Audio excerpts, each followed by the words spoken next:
আসসালামু আলাইকুম। এটিন বাংলা সংবাদে সবাইকে স্বাগত জানাচ্ছি নাজিয়াত শাহরিন। শুরুতেই বিআরবি কেবলস সংবাদ শিরোনাম।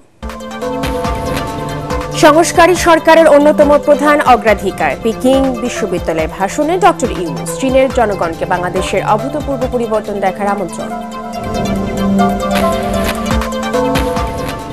জনগণকে ভোটাধিকার থেকে বঞ্চিত করতে দেশে বিদেশে ষড়যন্ত্র হচ্ছে অভিযোগ মির্জা ফখরুলের। গণহত্যার বিচার দীর্ঘায়িত করার অভিযোগ রিজভী। ঈদযাত্রায় দুর্ভোগ না থাকায় খুশি ঘরমুখো মানুষ। ছুটিতে যানমালের নিরাপত্তায় সতর্ক অবস্থানে আইন শৃঙ্খলা বাহিনী। বাড়ানো হয়েছে গোয়েন্দা নজরদারি। ঈদের নামাজের জন্য প্রস্তুত জাতীয় ঈদগাহ। প্রধান জামাত সকাল 8:30টায়। নিরাপত্তা জোরদার। একসঙ্গে নামাজ আদায় করবেন প্রায় 35,000 মুসল্লি। শুনছিলেন বিআরবি কেবল সংবাদ শিরোনাম, এবারে বিস্তারিত। সংস্কারী অন্তর্বর্তী সরকারের অন্যতম প্রধান অগ্রাধিকার বলে জানিয়েছেন প্রধান উপদেষ্টা ডক্টর মোহাম্মদ ইউনূস। চীনের পিকিং বিশ্ববিদ্যালয়ে বক্তৃতায় তিনি বলেন, দারিদ্র্য, বেকারত্ব, বৈষম্য দূর করাই নতুন বাংলাদেশের লক্ষ্য। প্রধান উপদেষ্টা বলেন, বাংলাদেশে অভূতপূর্ব পরিবর্তন হয়েছে, তরুণরা এক নতুন বাংলাদেশ গড়ে তুলছে। অনুষ্ঠানে প্রধান উপদেষ্টা ডক্টর মোহাম্মদ ইউনূসকে সম্মানসূচক ডি.লিট ডিগ্রি প্রদান করে পিকিং বিশ্ববিদ্যালয়। এদিকে চীনে 4 দিনের সফর শেষে দেশের পথে রয়েছেন তিনি। বিস্তারিত একরামুল হক সাইমের রিপোর্টে। চীনের খ্যাতনামা শিক্ষা প্রতিষ্ঠান পিকিং বিশ্ববিদ্যালয়ে সম্মানসূচক ডি.লিট ডিগ্রি দেয় প্রধান উপদেষ্টা ডক্টর মোহাম্মদ ইউনূসকে। সেখানে একসময় অনারারি প্রফেসর ছিলেন তিনি। বক্তৃতায় বিশ্ববিদ্যালয়টির সাথে পুরনো সম্পর্কের কথা তুলে ধরেন প্রধান উপদেষ্টা। I have a deep and personal attachment with Peking University. Back in October 2006, I had the opportunity to be appointed as the honorary professor. এ সময় পরিবর্তিত বাংলাদেশ ও সংস্কার কার্যক্রমের কথা তুলে ধরেন ডক্টর ইউনূস। নতুন বাংলাদেশে দরিদ্রতা ও বৈষম্য দূর করাই লক্ষ্য বলে জানান তিনি। A new Bangladesh which will be free from poverty, hunger, unemployment, and destitution. We are embarked on a series of reforms to make governance transparent and democratic, to ensure economic policies which are inclusive, and to guarantee that every individual has equal opportunity to flourish. Our reform initiatives are at the top of our priority. বৈশ্বিক দরিদ্রতা দূর করতে ক্ষুদ্র ঋণ ও সামাজিক ব্যবসার কথা গুরুত্বের সাথে তুলে ধরে তিনি বলেন, ব্যক্তিগত দুর্বলতা নয়, অর্থনৈতিক ব্যবস্থাই দরিদ্রতার বড় কারণ। Selfish interest, also selfless interest, and create not only money-making business, create business to solve problem without any intention of making money yourself. We call it social business. So poverty is not because of the something lacking in the person. It's not their fault. It's the fault of the system that we built for ourselves. That causes poverty. অনুষ্ঠানে নতুন সভ্যতা গড়তে তরুণদের সৃজনশীল ভূমিকা রাখার তাগিদ দেন doctor Mohammad Yunus. Ikramul হক Sayem, ATN Bangla. নির্বাচন নিয়ে দেশে বিদেশি ষড়যন্ত্র চলছে বলে মন্তব্য করেছেন বিএনপি মহাসচিব মির্জা ফখরুল ইসলাম আলমগীর। বিকেলে রাজধানীর 100 ফিটে বেড়াইদ ঈদগাহ মাঠে দুস্থদের মধ্যে ঈদ সামগ্রী বিতরণ অনুষ্ঠানে তিনি একথা বলেন। গণতন্ত্র প্রতিষ্ঠার লড়াইয়ে দেশ ও জনগণের স্বার্থে আবারও রাজপথে নামার হুঁশিয়ারিও দেন মির্জা ফখরুল। আরও জানাচ্ছেন হুমায়ুন চিস্তি। বিএনপির ভারপ্রাপ্ত চেয়ারম্যান তারেক রহমানের পক্ষ থেকে এলাকার দুস্থ মানুষের জন্য দলের ঢাকা মহানগর উত্তরের এই ঈদ উপহারের আয়োজন। এতে অংশ নিয়ে বিএনপি মহাসচিব বলেন, তাদের দল সবসময় গণমানুষের পাশে থাকার চেষ্টা করে। তার অভিযোগ, একটি চক্র দেশে নৈরাজ্য ও বিশৃঙ্খল পরিস্থিতি তৈরির চেষ্টা করছে। দল ও দেশের জনগণের স্বার্থে আঘাত এলে বিএনপি আবারও মাঠে নামবে বলে হুঁশিয়ারি দেন মির্জা ফখরুল।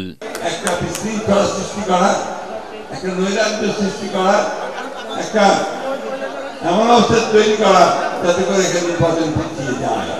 তারা বাংলাদেশে একটা নৈরাজ্য সৃষ্টি করতে চায়, তারা বাংলাদেশে বিভাজন সৃষ্টি করতে চায়। আমরা সেই বিভাজন সৃষ্টি করতে দেব না।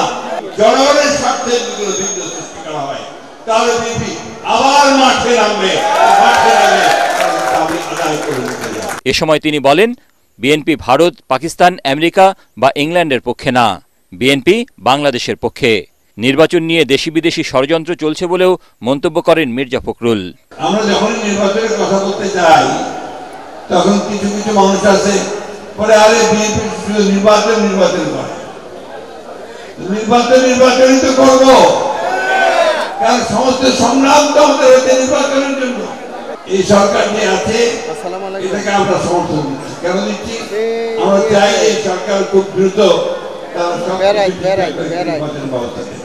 আমাদেরকে প্রস্তুত থাকতে হবে। ষড়যন্ত্র হচ্ছে, চক্রান্ত হচ্ছে দেশে বিদেশে, আপনাদেরকে আবার আপনাদের ভোটের অধিকার থেকে বঞ্চিত করবার জন্য। ছাত্র জনতার সম্মিলিত প্রচেষ্টায় ভয়াবহ দানবের হাত থেকে দেশ মুক্তি পেয়েছে উল্লেখ করে দ্রুততম সময়ের মধ্যে নির্বাচন দেওয়ার আহ্বান জানান বিএনপি মহাসচিব। হুমায়ুন চিস্তি, এটিএন বাংলা, ঢাকা। একটি দল দ্বিতীয় স্বাধীনতা গণপরিষদ নির্বাচনের কথা বলে ৭১-এর মহান মুক্তিযুদ্ধকে আড়াল করতে চায় বলে অভিযোগ করেছেন বিএনপির সিনিয়র যুগ্ম মহাসচিব রুহুল কবির রিজভী। সিরাজগঞ্জে দরিদ্রদের মাঝে ঈদ উপহার সামগ্রী বিতরণ করতে গিয়ে তিনি বলেন, ছাত্রদের নতুন দলও এটিকে সমর্থন করছে। সংস্কারের নামে অন্তর্বর্তী সরকার জনগণের সাথে লুকোচুরি খেলছেন বলে মন্তব্য করেন তিনি। জুলাই গণ আন্দোলন দমনে শেখ হাসিনা চালানো গণহত্যার বিচারের দীর্ঘসূত্রিতা নিয়ে প্রশ্ন তোলেন রিজভী। বলেন, বিচারের কথা বলে জনগণকে দীর্ঘদিন ভোটাধিকার বঞ্চিত রাখা যাবে না।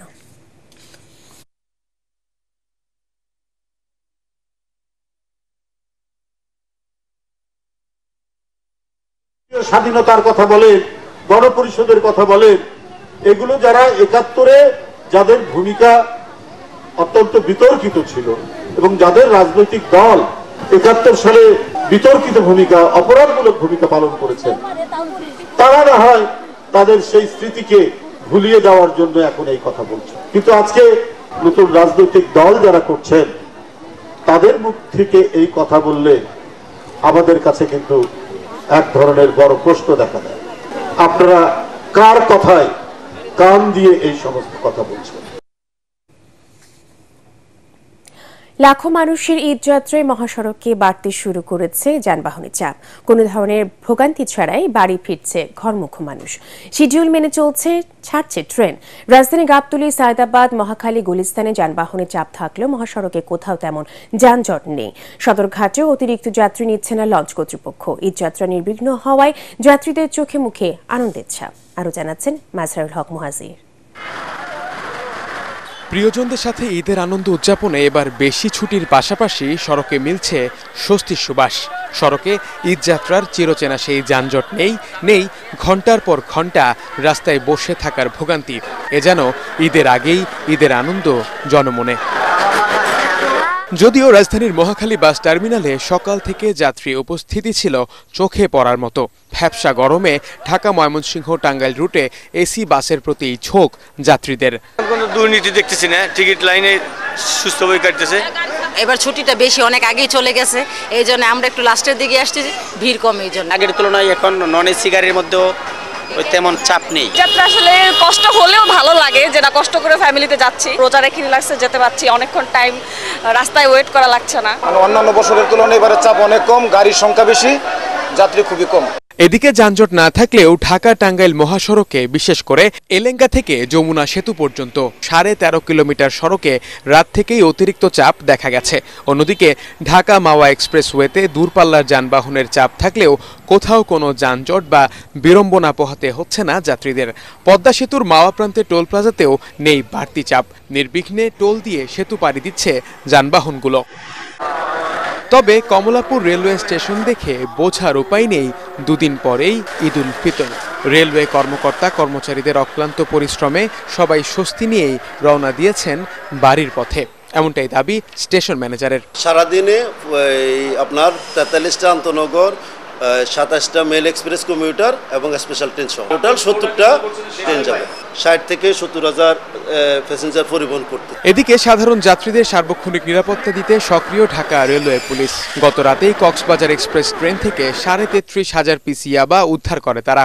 রেলওয়ে স্টেশনে আমরা আমাদের অতিরিক্ত ফোর্স মোতায়েন করেছি, আমরা এপিবিএন মোতায়েন করেছি, আমাদের রেলওয়ের যে ডিবি টিম সেই ডিবি টিমও আছে, আমাদের সাদা পোশাকের যে গোয়েন্দা টিম আরএসবি বলে সকল বিভাগ সকল স্টেক হোল্ডারদের নিয়ে আমরা নিরাপত্তা ব্যবস্থা গ্রহণ করেছি। এছাড়া ঈদযাত্রা নির্বিঘ্নে করতে আইন শৃঙ্খলা বাহিনীর সাথে কাজ করছে নির্বাহী ম্যাজিস্ট্রেটরাও। রাতের বেলায় চুরি ডাকাতি রোধে বাড়ানো হয়েছে গোয়েন্দা নজরদারি। মাসহারুল হক মুহাজির, এটিএন বাংলা, ঢাকা। ঈদযাত্রায় ঘরমুখ্য যাত্রী ও যানবাহনের চাপ বেড়েছে পাটুরিয়া, দৌলতদিয়া ও আরিচা কাজিরহাট নৌ রুটে। দক্ষিণ পশ্চিমাঞ্চলের 21 জেলার মানুষের যাতায়াতের অন্যতম প্রবেশদ্বার এই দুই নৌ রুটে চাপ বাড়লেও নেই কোনো ভোগান্তি। মানিকগঞ্জ প্রতিনিধি শহীদুল ইসলাম সুজনের রিপোর্ট, জানাচ্ছেন আসিফুর রহমান সাগর।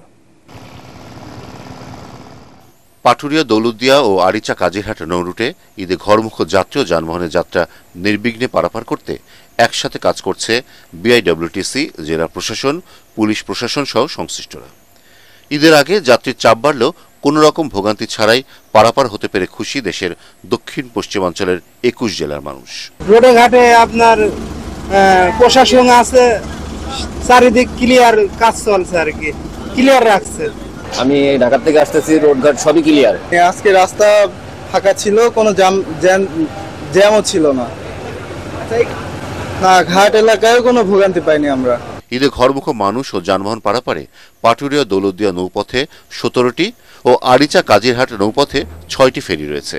এছাড়াও রয়েছে 25টি লঞ্চ। ঘাট এলাকায় ঈদে ঘরমুখো মানুষের নিরাপত্তায় 600 পুলিশ নিয়োজিত রয়েছে বলে জানালেন জেলা পুলিশের এই কর্মকর্তা। সবাইকে যাতে নির্বিঘ্নে এবং উৎসবমুখর পরিবেশে যাতায়াত করতে পারে এবং সবাই যাতে যাদের গন্তব্যস্থলে পৌঁছাতে পারে, এই জন্য জেলা পুলিশের পক্ষ থেকে আমরা বিভিন্ন স্তরে প্রোগ্রাম করেছি। ঈদকে কেন্দ্র করে বাড়তি যানবাহন পারাপারে এবছর ভোগান্তি ও সমস্যা এড়াতে সব ধরনের প্রস্তুতি নেওয়া হয়েছে বলে জানিয়েছে ঘাট কর্তৃপক্ষ। আপনারা দেখছেন এখন গাড়ি নাই বললেই চলে, রানিং। আমরা চেষ্টা করব ঘরমুখে যাত্রীদেরকে সুষ্ঠুভাবে তাদের যাত্রা স্থানে পৌঁছে দেওয়ার জন্য এবং ঈদটা যাতে তারা সুষ্ঠুভাবে তাদের পরিবার পরিজনের সঙ্গে করতে পারে। আমরা বিআইডব্লিউটিসি এতে সচেষ্ট আছে। Bureau report, ATN Bangla. এবারের ঈদযাত্রা আনন্দময় হচ্ছে বলে জানিয়েছেন স্বরাষ্ট্র উপদেষ্টা জাহাঙ্গীর আলম চৌধুরী। রাজধানীর গাবতলী বাস টার্মিনাল পরিদর্শন শেষে সাংবাদিকদের তিনি জানান, যাত্রীদের কাছ থেকে কোনো ধরনের বাড়তি ভাড়া নিলে ব্যবস্থা নেওয়া হবে। অন্যদিকে ঢাকা মহানগর পুলিশের গোয়েন্দা প্রধান জানিয়েছেন, বিশৃঙ্খলা বা নাশকতা এড়াতে আগের যে কোনো সময়ের চেয়ে বাড়ানো হয়েছে নজরদারি, নেওয়া হয়েছে বিশেষ নিরাপত্তা ব্যবস্থা। GM তসলিমের রিপোর্ট। এবারের ঈদযাত্রা নির্বিঘ্ন করতে রাজধানীর গাবতলী বাস টার্মিনাল পরিদর্শন করেন স্বরাষ্ট্র উপদেষ্টা। পরে সাংবাদিকদের তিনি জানান, সব মিলিয়ে উৎসবমুখর পরিবেশেই চলছে ঈদ যাত্রা। তিনি জানান, যাত্রীদের কোনো ধরনের হয়রানি বা বাড়তি ভাড়া আদায় করলে নেওয়া হবে ব্যবস্থা। এখানে বিআরটিএর একটা চার্ট দেওয়া আছে, এই চার্টের থেকে যদি কোনো ভাড়া কেউ বেশি নেয় এই ব্যাপারে আপনারা বিআরটিএ কর্তৃপক্ষকে অবশ্যই জানাবেন। এখানে কন্ট্রোল রুম রয়ে গেছে, আমাদের পুলিশের কন্ট্রোল রুম রয়েছে, কিন্তু আমি এই পর্যন্ত ইন্সপেকশন করে যা দেখলাম, ভাড়া আপনারাও দেখছেন সবাই, মানে নির্ধারিত যে ভাড়া আছে ওই ভাড়াই কিন্তু সবাই এখনো যাচ্ছে। দুই একটা ছোটখাটো কমপ্লেন আছে, ওটার এগেনস্টে আমরা অলরেডি ব্যবস্থা নিচ্ছি। ঈদকে কেন্দ্র করে সব ধরনের অপতৎপরতা রুখতে প্রস্তুত রয়েছে গোয়েন্দা পুলিশ, ডিবি। রাজধানীর বিপণী বিতানগুলোতে নিরাপত্তা ব্যবস্থা জোরদারের পাশাপাশি বাস, ট্রেন ও লঞ্চ টার্মিনালে সতর্ক অবস্থানে রয়েছে গোয়েন্দারা। এবার যে কোনো সময়ের চেয়ে গোয়েন্দা নজরদারি বেশি বলে জানিয়েছেন ডিএমপির অতিরিক্ত কমিশনার ডিবি। বিভিন্ন আর্থিক প্রতিষ্ঠান, বিপণী বিতান, রেল স্টেশন, বাস ও লঞ্চ টার্মিনালে কেউ যাতে নাশকতা করতে না পারে সেই জন্য ডিবির গোয়েন্দা নজরদারি পূর্বের যে কোনো সময়ের চেয়ে বৃদ্ধি করা হয়েছে। এছাড়া ডিবির সাইবার টিম তথ্য প্রযুক্তির ব্যবহারের মাধ্যমে নজরদারি বৃদ্ধি করেছে। সংবাদ সম্মেলনে তিনি আরও জানান, ঈদের ছুটিতে রাজধানীবাসীর নিরাপত্তায় 667টি টহল টিম, 71টি চেকপোস্ট বসানো হয়েছে। এছাড়াও জাল টাকা রোধে ও অপরাধীদের ধরতে নিয়মিত অভিযান পরিচালনা করা হচ্ছে বলেও জানান পুলিশের এই ঊর্ধ্বতন কর্মকর্তা। G M Taslim, ATN Bangla, Dhaka.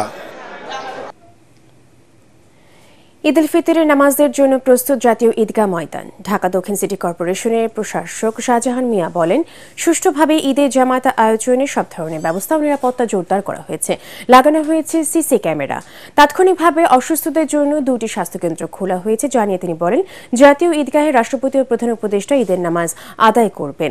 মাঠে 35,000 মুসল্লি ও VVIP জোনে 250 মুসল্লি একসাথে নামাজ আদায় করতে পারবেন। এছাড়া নারীদের জন্য থাকছে আলাদা ব্যবস্থা। ঈদের প্রধান জামাত সকাল 8:30টায় অনুষ্ঠিত হবে। তবে দুর্যোগপূর্ণ আবহাওয়া হলে 9টায় বায়তুল মোকাররম জাতীয় মসজিদে ঈদের প্রধান জামাত অনুষ্ঠিত হওয়ার কথা রয়েছে। সম্মানিত নাগরিকগণ, যারা ঈদের জামাতে এখানে আদায় করতে আসবেন, 2টো গেট দিয়ে তারা প্রবেশ করবেন এবং যারা VVIP থাকবেন তাদের জন্য আলাদা গেট থাকবে, তারা আলাদা গেট দিয়ে এখানে প্রবেশ করবেন।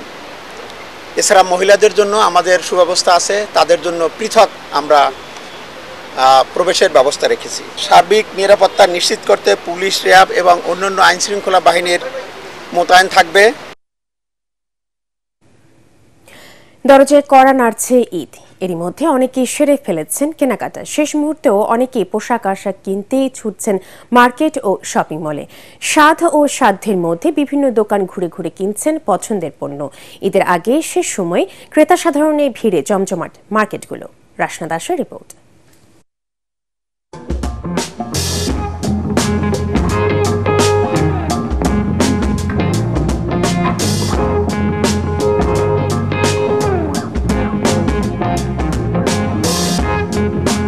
শুরু হয়ে গেছে ঈদের ছুটি, তবে এখনও অনেকেরই কেনাকাটা বাকি।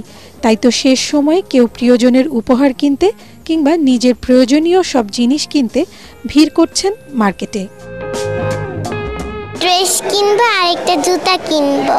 কালেকশন ভালোই আছে, আপডেট কালেকশন আছে। মোটামুটি যা আছে কাস্টমার তবে বিগত দিনগুলো হচ্ছে একটু কম আর কি। অন্যান্য বারের থেকে এবার একটু বেচেন একটু কম। শেষ মুহূর্তে স্বাদ আর সাধ্যের মধ্যে পোশাক, জুতা, অলংকার ও কসমেটিক্স সহ প্রয়োজনীয় নানা জিনিসপত্র কিনছেন ক্রেতারা। তবে গতবারের চেয়ে পণ্যের দাম কিছুটা বেশি বলেও অভিযোগ তাদের। পাঞ্জাবি দেখতেছি, একটু সফট দেখতেছি আর কি গরমের জন্য। কালেকশন ভালো, প্রাইসটাও যথেষ্ট ভালো দেখতেছি, অনেক বেশি প্রাইস সব কিছুতে, বিশেষ করে বাচ্চাদের প্রোডাক্টে। পোশাকের পর ম্যাচিং জুতা কিনছেন কেউ কেউ। নতুনত্বকে প্রাধান্য দিয়ে ব্যবসায়ীরাও এবার দোকানে তুলেছেন বাহারি সব ডিজাইনের জুতা। সুন্দর কালেকশনগুলো সুন্দর, প্রত্যেকটা সোবারের মধ্যে খুব সুন্দর কালেকশন। আমি আজকে জুতা কিনতে আসছি আর পাঞ্জাবি কিনতে আসছি ছেলের জন্য। এখন এই যে জুতা কিনা বাকি, স্যান্ডেল, হোয়াইট কালার ড্রেসের সাথে ম্যাচিং করে হোয়াইট কালারের জুতা কিনতে এসেছি। এদিকে ফ্যাশন সচেতন তরুণীদের কাছে ঈদ মানি পোশাকের সাথে মিলিয়ে জুয়েলারি ও কসমেটিক্স। বিক্রেতারা বলছেন পোশাকের সাথে ম্যাচিং করে লিপস্টিক, চুড়ি, জুতা ও স্যান্ডেল কিনছেন অনেকেই। এখানে পেন্ডেন্ট দেখলাম, ভালোই লাগলো, ইয়াররিংস দেখলাম, ব্রেসলেট দেখতেছি, এখনো কিনি নাই। ঈদের ড্রেসের সাথে মিলিয়ে আমার কিছু মেকআপ স্টাফ কেনা হয়েছে।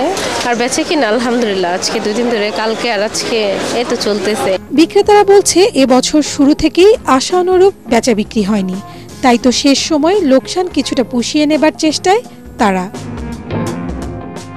রাসনা দাস, ATN বাংলা, ঢাকা। মিয়ানমার ও থাইল্যান্ডে ভূমিকম্পে হতাহতদের প্রতি গভীর সমবেদনা জানিয়েছেন বিএনপির ভারপ্রাপ্ত চেয়ারম্যান তারেক রহমান। এক টুইট বার্তায় গভীর শোক প্রকাশ করেন তিনি। তারেক রহমান বলেন, ভয়াবহ এই প্রাকৃতিক দুর্যোগে বাংলাদেশের জনগণ মিয়ানমার ও থাইল্যান্ডের সাথে সংহতি জানাচ্ছে। এই ক্ষতি দ্রুত কাটিয়ে ওঠার আশা প্রকাশ করেন তিনি। দেশের মানুষ কোনো রাজনৈতিক দল গঠনের জন্য আন্দোলন করেনি, বরং ভোটের জন্য লড়াই করেছে, এমন মন্তব্য করেছেন বিএনপির কেন্দ্রীয় নেতা ও সাবেক উপমন্ত্রী রুহুল কুদ্দুস তালুকদার দুলু। জুলাই আন্দোলন সহ বিভিন্ন সময়ে আহত বিএনপির 5 শতাধিক নেতাকর্মীর মাঝে তারেক রহমানের পক্ষ থেকে ঈদ উপহার বিতরণ অনুষ্ঠানে তিনি একথা বলেন। মিথ্যা আশ্বাস না দিয়ে দ্রুত নির্বাচন আয়োজনে অন্তর্বর্তী সরকারের প্রতি আহ্বান জানান বিএনপির এই নেতা।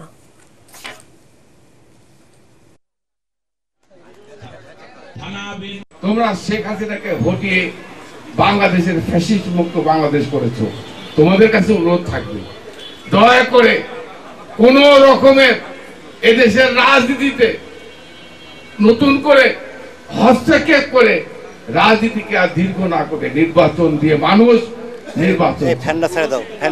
তাই আমি অনুরোধ করতে চাই, দয়া করে আজকে যারা অন্তর্বর্তীকালীন সরকারে যারা আছেন, আমি তাদের কাছে অনুরোধ করব, দয়া করে যত তাড়াতাড়ি পারেন নির্বাচন দিয়ে বাংলাদেশের মানুষকে আপনারা বাঁচান। ঈদের নামাজের জন্য পুরোপুরি প্রস্তুত দিনাজপুর গৌড় এ শহীদ বড় ময়দান। প্রতি বছর ঈদের নামাজ আদায় করতে দেশের বিভিন্ন প্রান্ত থেকে ধর্মপ্রাণ মুসল্লিরা সমবেত হন এখানে। জেলা পুলিশ সুপার মোহাম্মদ মারুফাত হোসেন জানান, বড় ময়দানকে ঘিরে কয়েক স্তরের নিরাপত্তা ব্যবস্থা নেওয়া হয়েছে। এছাড়া ৩ শতাধিক পুলিশ মোতায়েন থাকবে। সুষ্ঠুভাবে নামাজ আদায় সম্পন্ন করতে বসানো হয়েছে সিসি ক্যামেরা এবং ওয়াচ টাওয়ার। পার্টিক্স খেলার খবর।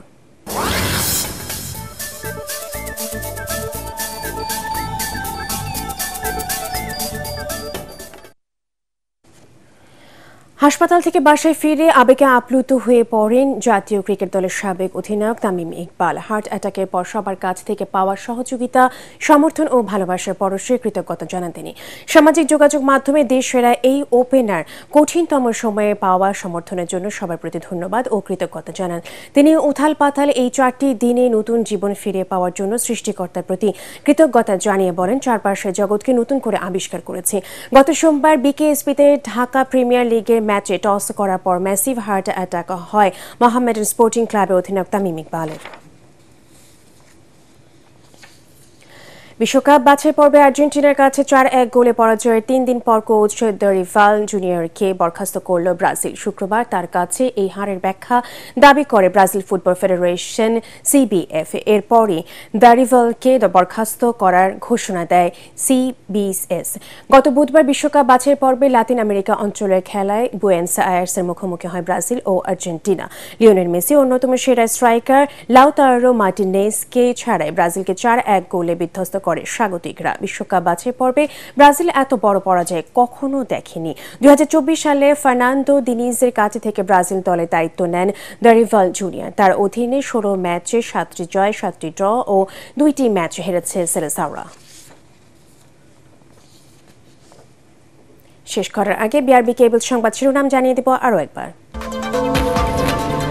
সংস্কারী সরকারের অন্যতম প্রধান অগ্রাধিকার পিকিং বিশ্ববিদ্যালয়ে ভাষণে ডক্টর ইউনূস। চীনের জনগণকে বাংলাদেশের অভূতপূর্ব পরিবর্তন দেখার আমন্ত্রণ। জনগণকে ভোটাধিকার থেকে বঞ্চিত করতে দেশ বিদেশে ষড়যন্ত্র হচ্ছে, অভিযোগ মির্জা ফখরুলের। গণহত্যার বিচার দীর্ঘায়িত করার অভিযোগ রিজভীর।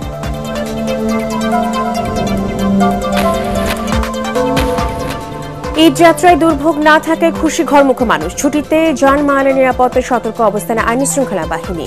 বাড়ানো হয়েছে গোয়েন্দা নজরদারি। ঈদের নামাজের জন্য প্রস্তুত জাতীয় ঈদগাহ। প্রধান জামাত সকাল 8:30। নিরাপত্তা জোরদার। একসঙ্গে নামাজ আদায় করবেন প্রায় 35,000 মুসল্লি।